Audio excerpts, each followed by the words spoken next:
Now let's talk about the determination of maximum fluctuation of energy. Let's understand how do we calculate that. Okay, so you have a T theta diagram which shows the fluctuation of turning moment as the crank angle, you can say, or as the crank rotates. Okay, so these areas below the T theta diagram gives you the energy level at that point. So let us say that at point A, the energy available to us is capital E.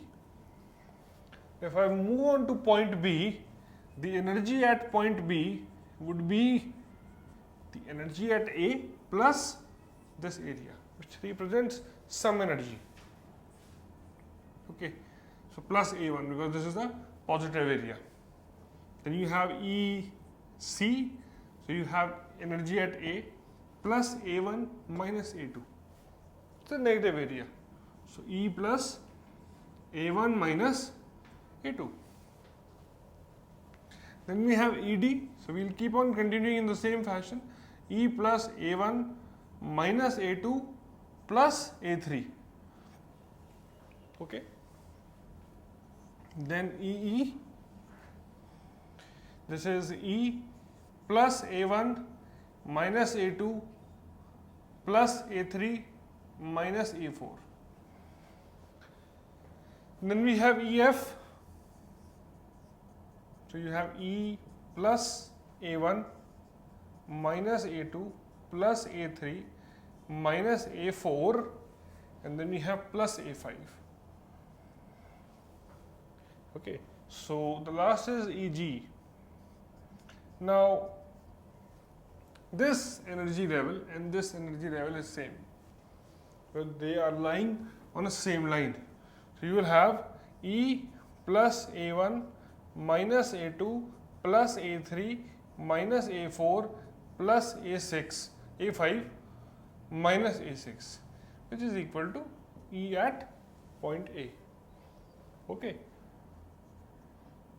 right. So from these values we have to find out a maximum energy and a minimum energy level, because the maximum fluctuation delta E max, this would be the difference in maximum energy and the minimum energy. So the maximum energy is this, because you are adding only to this energy. Then you have the minimum value as this. This is the minimum value, because after this you add A5, slight increase is there, and then you decrease A6, which makes it equal to the first value. So this is the minimum value and this is the maximum value. Right, so this becomes E plus A1 minus E plus A1 minus A2 plus A3 minus A4. So you can subtract this and this, it will give you A2 minus A3 plus A4. So this is the maximum fluctuation of energy in a turning moment diagram. Okay, so I hope you understood this. Now let's move on to the next video and talk about a term which is very important, and that is the coefficient of fluctuation of energy.